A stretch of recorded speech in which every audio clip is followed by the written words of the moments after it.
Alors aujourd'hui tu vas nous parler du Téléthon 2019. Oui, le Téléthon 2019 s'est déroulé ces vendredis 6 et samedi 7 décembre. Et le parrain de cette année était l'acteur Jean-Paul Rouve. Et qu'est-ce que c'est exactement? Alors le terme Téléthon vient des deux mots télévision et marathon. Donc c'est une émission de très longue durée, mais aussi de nombreuses manifestations et animations dans le monde, enfin en France, dont le but est de recueillir des fonds pour une œuvre caritative, donc ici des recherches pour les maladies rares ou génétiques.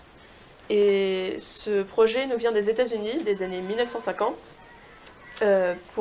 C'était à l'origine pour les malades atteints de la poliomyélite. D'accord, et quels sont les fonds récoltés cette année? Il y a eu environ 74,6 millions d'euros, soit 5,3 millions d'euros de plus que l'année dernière, car l'édition de 2018 avait été troublée à cause des manifestations des Gilets jaunes. Et cette année, avons-nous rencontré des problèmes? Cette édition a été un petit peu troublée à cause des grèves contre la réforme des retraites, mais pas beaucoup. Il n'y a eu qu'une seule manifestation annulée, c'était la marche des maladies rares qui devait avoir lieu ce samedi à Paris avec l'acteur Jean-Paul Rouve. D'accord, et quelles étaient les animations proposées? 20 000 animations sportives ou conviviales ont été proposées dans environ 12 500 communes en France. D'accord, et peux-tu m'en dire un petit peu plus sur l'émission?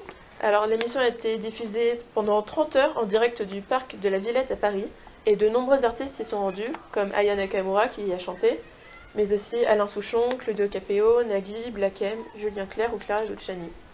Enfin, l'audience était d'environ 1,43 million de spectateurs. Merci beaucoup.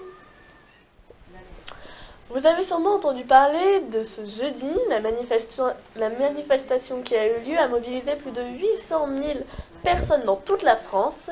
Cette grève s'est poursuivie vendredi pour la réforme des retraites et elle continue demain.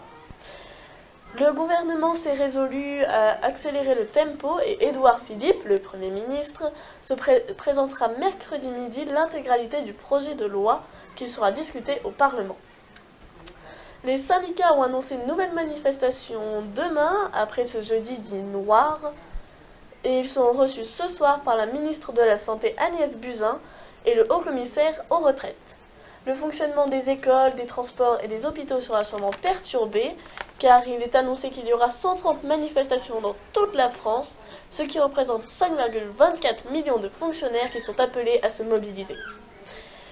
Dans les écoles, il y aura 44% de grévistes. Dans les hôpitaux, les opérations chirurgicales seront sûrement reportées. Dans les aéroports, 30% des vols seront annulés.